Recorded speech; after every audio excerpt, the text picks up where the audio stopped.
Hello guys, welcome back to my part 2 vlog. Night ಎಲ್ಲ train ಇಳಿದ್ಮೇಲೆ ಅಲ್ಲೇ railway ಸ್ಟೇಷನಲ್ಲಿ ಕೂತ್ಕೊಂಡ್ವಿ. ಅದು ಮಿಡ್ ಡೇಟ್ ಆಗಿದ್ದ ಕಾರಣ ಅಲ್ಲೆಲ್ಲ ಊಟ ಸಿಗಲ್ಲ. ಸೊ ಎಲ್ಲ ಆಗಿ ಜ್ಯೂಸ್ ಕುಡಿಯೋಣ ಅಂತ ಪ್ಲಾನ್ ಹಾಕಿ ಎಲ್ಲ ಜ್ಯೂಸ್ ಕುಡಿದ್ವಿ. ಅದಾದ್ಮೇಲೆ ಇನ್ನೊಂದೆರಡು ಜ್ಯೂಸ್ ಎಕ್ಸ್ಟ್ರಾ ಅಂದಾಗ ಹುಡುಗರಲ್ಲಿ ಅದಾದ್ಮೇಲೆ ನೈಟು ಯಾರೂ ಮಲಗದೆ ಇದ್ದಿದ್ದ ಕಾರಣ ಬೆಳಗ್ಗೆ ಧರ್ಮಸ್ಥಳದ ಬಸ್ ಬಂತು.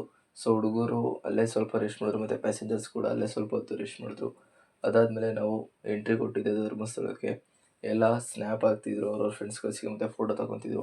ಅದಾದಮೇಲೆ ನಾವು ಎಂಟ್ರಿ ಆಗಿದ್ದೆ ಧರ್ಮಸ್ಥಳಕ್ಕೆ. ಆಮೇಲೆ ಮಾರ್ನಿಂಗ್ ಅಲ್ವಾ, ಸ್ವಲ್ಪ ಟೀ ಕಾಫಿ ಕುಡಿಯೋಣ ಅಂತಂದ್ಬಿಟ್ಟು ಟೀ ಕಾಫಿ ಕುಡಿದು ಚಿಲ್ ಆದ್ವಿ.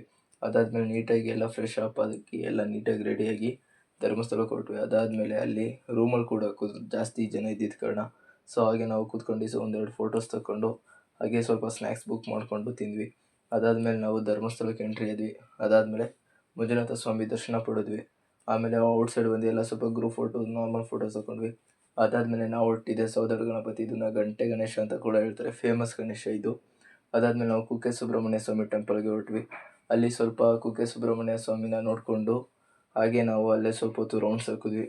ಅದಾದಮೇಲೆ ನಾವು ಬ್ಯಾಂಗ್ಳೂರ್ ಬರಬೇಕಂತ ಗೊತ್ತಾಗಿ ನೈಟು ರೈಲ್ವೆ ಸ್ಟೇಷನಿಗೆ ಬಂದ್ವಿ. ನಮ್ಮ ಬ್ಯಾಂಗ್ಳೂರ್ ಟ್ರೈನ್ ಬರೋಕ್ಕಿಂತ 2 ಅವರ್ ಬೇಕು ಅಂತ ಗೊತ್ತಾಯಿತು. ಸೊ ಅದಕ್ಕೆ ನಾವು ಅಲ್ಲೇ ಸ್ವಲ್ಪ ಕೂತಿ ಊಟ ತಿಂದ್ವಿ. ಅದಾದಮೇಲೆ ನಮ್ಮ ರೀತಿಯಲ್ಲಿ ಡೈಲಾಗ್ ಕೇಳಿಸ್ಕೊಂಡು